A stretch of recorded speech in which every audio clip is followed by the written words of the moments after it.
Our title, Order of Operations, is kind of like a fun little twist on the fact that Nicki and I are both directors of operations for large portfolio, multi-state franchisees within Mathnasium. So we are here to talk about the things that we do all the time and know best, which is franchising, business operations, leadership, and any sort of current event that starts to strike our fancy.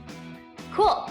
Awesome. So that's what this is. That's Order of Operations. Welcome to our first episode. You and I both were directors of operations, but we take it two very different directions. I run all of our Facebook ad accounts and the ads managers through Facebook. I work very closely with the press. I am the point of contact for all of our major regional marketing efforts with our OTT media partners. I'm in general about measuring and driving success. I am in charge of upper level management, whether it's recruiting, hiring, training, or doing a termination. Another name I feel like would cover a lot of what I do is just professional problem solver. Our expansion efforts. The best investment is when I spend my time doing the coaching and the training and doing the professional development. And I can be a center director, and I have been a center director for like 8 months at a time. And I was just saying yes to everything that was asked of me. So was continuously just given more responsibility. Was doing okay. James showed up one day and like pulled me into the office in August, and I thought I was getting fired.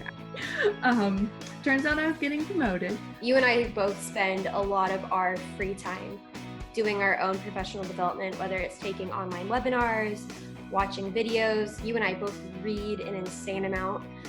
I can recognize if I don't know something, and I also hate not knowing.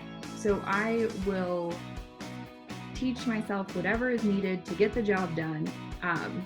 Libby, you had talked about how we like to read books, and I think that's part of it. Like I want to know. I don't ever want to have to tell someone I don't know. I've always been a math geek. I was in the gifted and talented program in high school, so math has always come incredibly easy to me, and I've been years ahead in it for as long as I can remember. It turns out if it comes natural to you, it's probably a really easy thing to do for the rest of your life. So you and I are very much wired similarly. We've always been able to collaborate really smoothly just because we communicate a very similar way and we lead our organizations a very similar way. I was realizing I had more and more moments where I was enjoying everything that I was doing, and also I was realizing that I was pretty good at it too. Lit the fire. Do you think there was anyone tugging the puppet strings behind the scenes to try and nudge you in that direction, or did this just organically flow for everybody?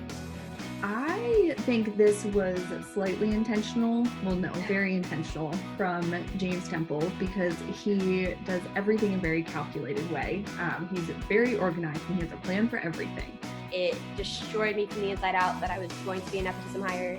So I quit in 2017, and I think that set some boundaries for the remainder of my career that I hated nothing more than having someone see my last name and then be like, I don't need to know anything else. No, nothing else needs to be known. You probably are a figurehead and you don't contribute. And so I just threw myself into the center, and I get way too much enjoyment from watching the revenue graph go up. But seeing that rocked my world. I was like, oh my God, that's my mom. My mom, she won Exceptional People and she was a top 25 location. So I have like put in the hard work and the time, and I'm really fortunate to just have a really good relationship with James and Joanne, and so I have a lot of freedom and can essentially do what I want and what the team needs. All of this work that I do is geared towards me ultimately becoming a franchisee in the future. I will eventually be a second generation owner. I think I am one of the first, just because we're such a young company, to be a second generation owner, and hopefully, setting the gold standard for those to follow. So that's Order of Operations with Nicki and Libby. And we'll leave you with this. PIMDOS, there's a podcast every Monday, and we want you to download and subscribe.